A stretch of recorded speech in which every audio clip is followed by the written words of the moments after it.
Hey, it's Rav. Welcome to the Everyday Investor TV show. This show is designed to help us grow our money. You see, the challenge often is that we take our precious time, we go to work, and if we do go to work, we are blessed. We receive a paycheck in order to eat. Let me say that again. We take our time, we go to work, we make money so that we can provide for our family. But imagine a life where money could make you money. You could work a little less if you wanted to, and then you could spend that time with family, friends, engage in a purpose greater than yourself. Every single week, I have an expert guest teaching their vehicle of investment so that you could be nurtured, so that perhaps if you wanted to do the same thing, you could. We are so grateful for you to be able to watch the show. Don't go anywhere. We'll be right back.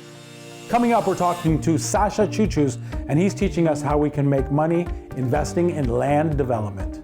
Development, in many respects, is a manufacturing business, if you think about it.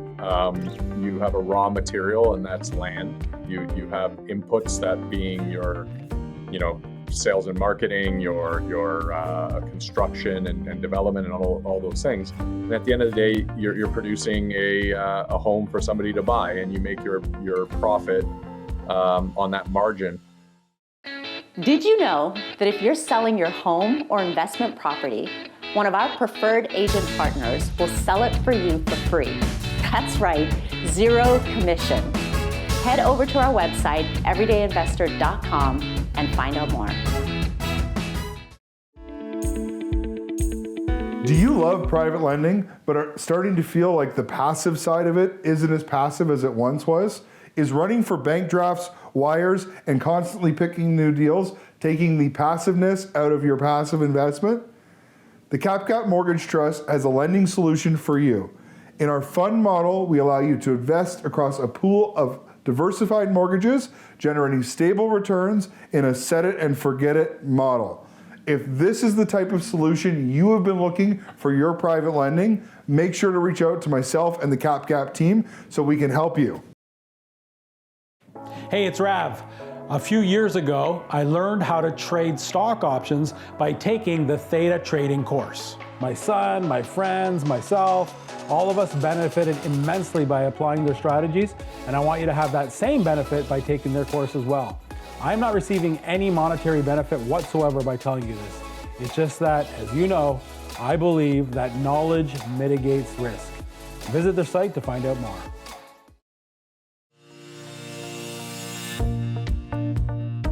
Hey, it's Rav. Welcome back to Everyday Investor. Super excited about this show. I have my friend, my brother, CEO, Greybrook Securities Inc. on the show with me. Sasha, thanks so much for taking time out of your busy schedule to get with me. I know when you have close to 10,000 investors in 30-some countries, I think a few weeks ago you were in Egypt, then you're in New York, then you're in Florida. So to be able to get some time where you can jump on with me and talk and educate to myself and the viewers on best practices real estate investing, it's really a pleasure. So thank you.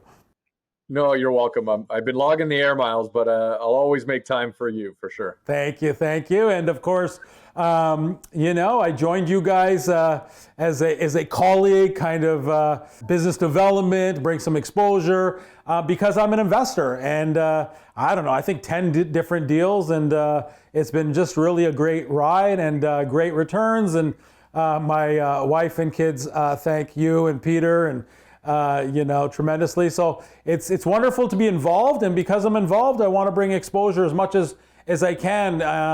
There's good product out there, but there's a lot of not so good product, and that's not because somebody's ill will or whatever the case is. But when you've got the whole team, downtown Toronto, young and flourish, we're sitting close to 100 people, underwriters, lawyers, developers coming to Greybrook, vetting deals. Then you say, okay, it looks interesting. Let us do our own diligence. So, I think that's what makes Greybrook, such a healthy company, great track record, is because of the effort and the amount of time, energy, dollars that go into the different deals and different asset classes, which we'll talk about. Whatever you're investing in, I feel that you should do your diligence and seek the best, right? And I mean, there's as you point out, there's great product, there's all different types of product, not only in our industry but in others. And I think that for all the investors out there, at the end of the day, it comes down to execution all the time. And no matter what it is, whether it's a development deal like what we do, whether it's a private equity investment, whether it's buying an equity portfolio, really spend your time understanding the people and the track record and experience that they have. Because at the end of the day, they're the ones with their hands on the controls, so to speak.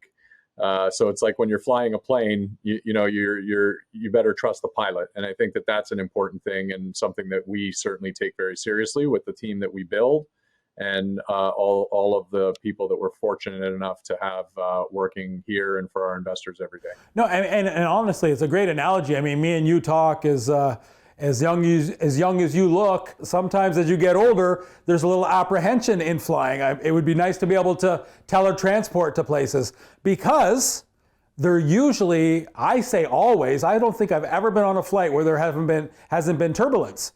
And so I want to make sure I'm trusting in that pilot to get me through that turbulence. Now, I can't make sure, but when it comes to my hard-earned dollars that God's blessed me with, I want to be with asset managers, if you will, such as Graybrook, that are the pilot when sometimes there can be turbulence, not because of Graybrook, but because of inflation, because of high interest rates, because of politics, government red tape. There's all sorts of things that can happen. So I want to make sure I'm with the right, pilot, if you will. Yeah, I'd like to think so.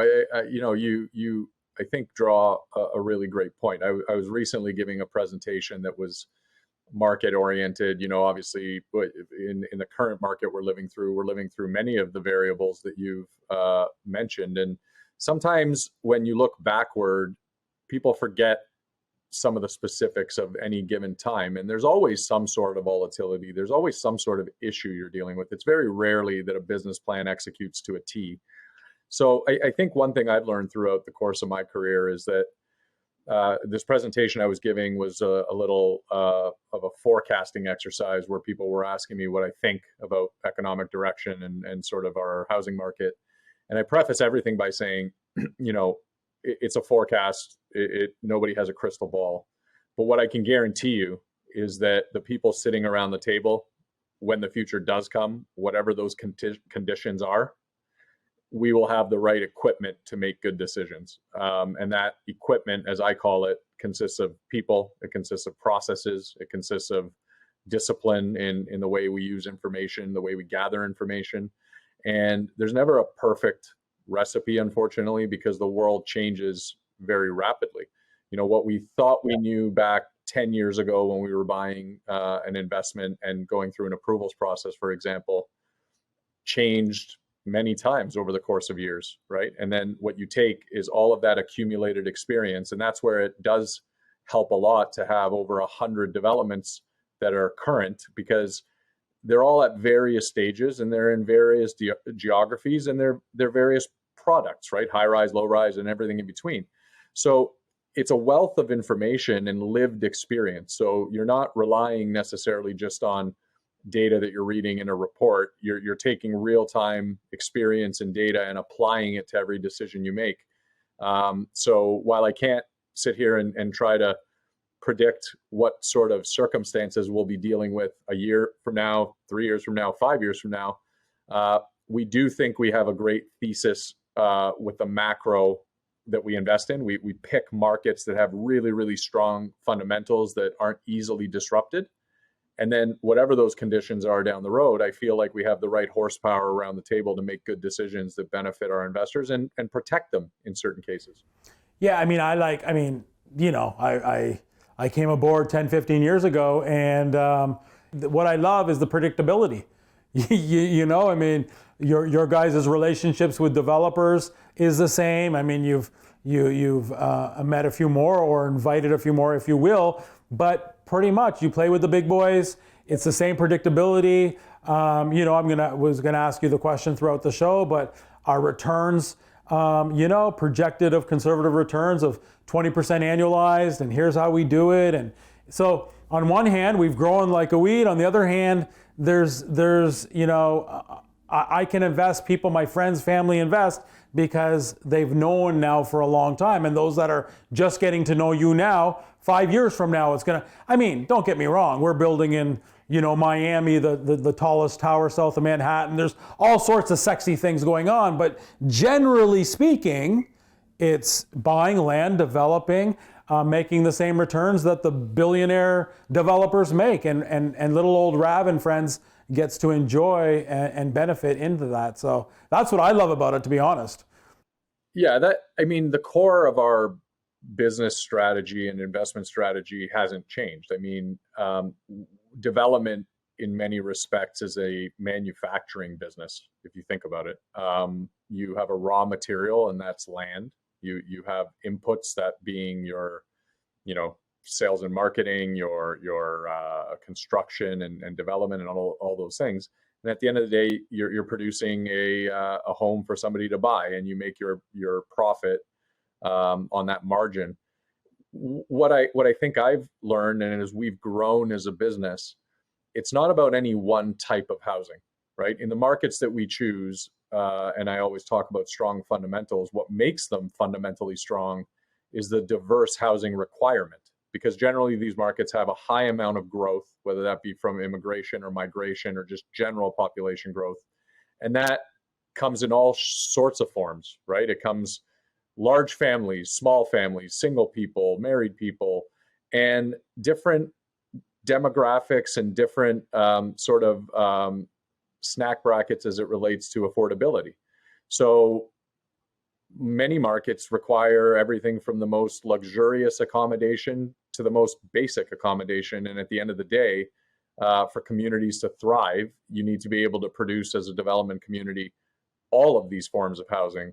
And that's kind of a thesis that we've embraced, is to look at the housing market on a very broad basis and find opportunities where we can not only fulfill an objective of creating housing as communities build, like we think of ourselves as serving communities as well, but at the same time, providing a great place for people to invest their capital, because that's how this ecosystem ultimately continues to expand. When people feel that they invest their capital in great places, they generate worthwhile returns, and they have a great experience doing it, they want to do more of it. And that's what ultimately enables the type and scope of development that we need, particularly in places like Southern Ontario, but other markets that we choose where we just have a really, really fundamental need for housing. Yeah. No, it's fantastic. Listen, I, for whatever reason, was asked to leave a few high schools when I was younger in Kingston, Ontario. And so I ended up in Co-op, and it happened to be the biggest real estate firm in Kingston. And so I was 16. I'm 52 now, so 36 years later. But in my real estate investment career, I've done the buy and hold, I've done the flip, I've done the rent to own, I've done joint ventures, so on and so forth. And now, when it comes to real estate and my investing, I'm exclusively invested in land development. And the one that's made that happen to me has been Graybrook Realty Partners. People ask me, Rav, don't you want to be diversified? And, when I think about it, I'm well diversified because I've invested in a 2-year townhouse project. I've invested in a 4 or 5 year condo project. I've invested in a 18-year, my very first investment back in 2010, 2011, 18-year, it's not matured yet, master plan community. We have society living that we'll talk about after we come back from break. We have multifamily. So I'm well diversified in different real estate products with all different developers, which is fantastic. Again, my wife and I couldn't be happier. It's in land development. I don't necessarily need cash flow, although as I do different deals and they exit at different times, it kind of acts like a cash flow. But just comment on that for 30 seconds or so, Sasha, before we head to break.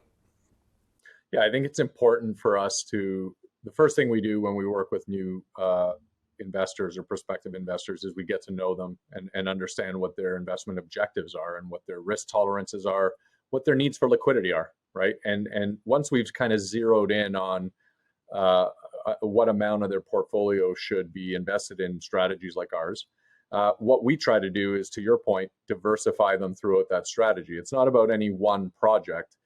It's about getting exposure to a variety of different geographies, operator partners, as you mentioned, developers, different durations, as well as different housing types.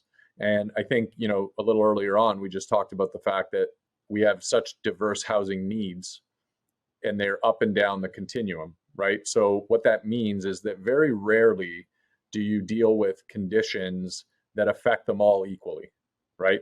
Where something happens at a very broad macro level and it affects housing in all markets of all types.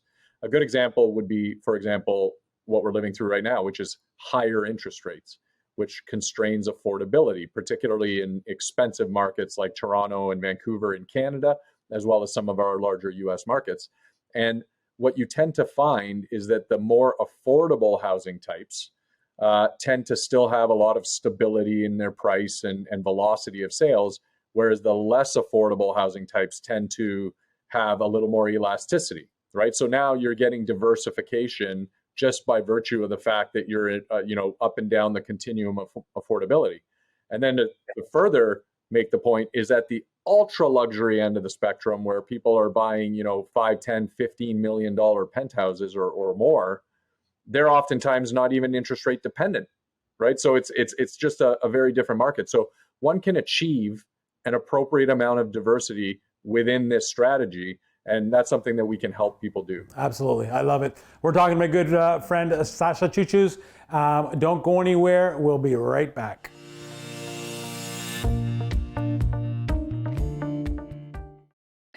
Did you know that if you're selling your home or investment property, one of our preferred agent partners will sell it for you for free? That's right, zero commission. Head over to our website, everydayinvestor.com, and find out more. Hey, what's going on? This is Kyle here from Kyle Ford Mortgages. On today with my better half, Chelsea. We have a very exciting announcement. You've asked, we've delivered.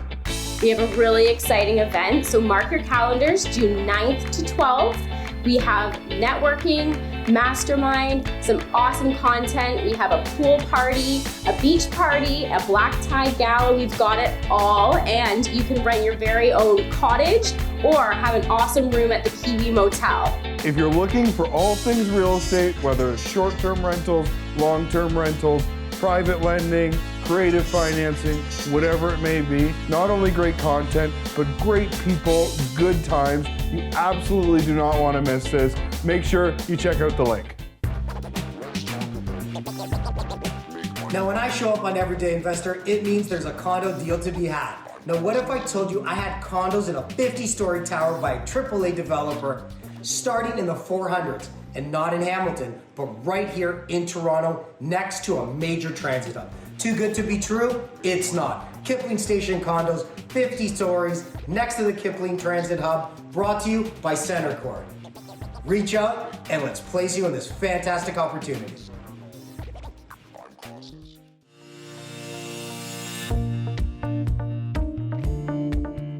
Hey, it's Rav. Welcome back to Everyday Investor. Super excited to have my friend Sasha on the show. Sasha, thanks so much for being here with me. It seems like every day, here we are kind of late spring 2023, and it seems, inflation and interest rates and all this kind of on the tail end of COVID, or hopefully we're kind of done with that. But it seems like every day I'm getting, and very grateful that I get an email. You send an email out to the team, and it kind of, says the same thing. And what it says is, we do not have enough housing. What it says is, there's way more demand than supply throughout all this. That part doesn't change. And I think that's why we're in business, because we do have to provide housing, whether it's in Toronto, whether it's in the GTA, whether you want to add a place like Hamilton to that, whether you want to be in South Florida. People need a place to live. Yeah, I mean, you hit the nail on the head.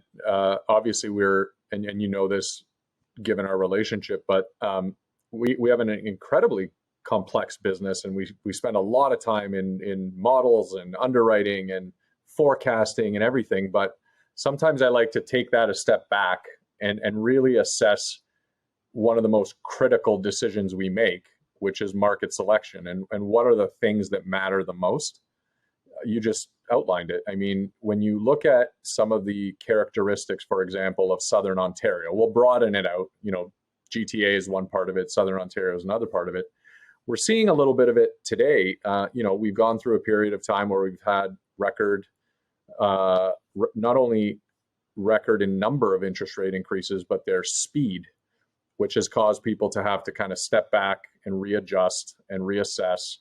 But there's, into this spring market, a little more visibility into what the Bank of Canada is thinking and the Fed in the US in terms of how they're perceiving future interest rate moves. And it looks like we're kind of getting at or near the tail end of these increases and probably starting to taper down starting in 2024. That visibility in fundamentally strong markets has led people to get back into the market, right? So you're starting to see some early signs of revival on the demand side, but the fact is that supply is still very, very low. And this is what's ultimately pushing prices higher with stability. And that's what we look for ultimately, whether it's what we do in Southern Ontario or what we do in other markets in the US. We're looking for that. If I were to use one word just to oversimplify our thesis, it's scarcity. Our thesis centers around housing scarcity, where we simply don't have the ability to produce enough of it given the inflow and requirement.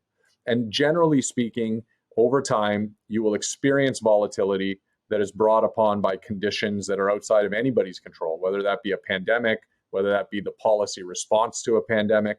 But in every one of these cases, over a long enough period of time, those markets tend to exhibit a very defined upward stable pricing trend, right? So it's not to say that you won't see blips and movements, but over time you see a very defined trend, and it's these fundamentals that are the characteristic that drives that. Yeah. I mean, Sasha, listen, I you know me, I'm a believer, and you are too, of humanity and loving people and having compassion and empathy and so on and so forth. I need help. I need some help. I need you to maybe correct my thinking or help me with my thinking. So my understanding is, Toronto or the Greater Toronto Area, if you don't count Mexico City, we're the third largest population, right? I mean, there's New York, LA, GTA. It's even bigger than Boston and Chicago. So we're not Manhattan, but we're like third in North America. I've never heard somebody say affordable housing in Manhattan.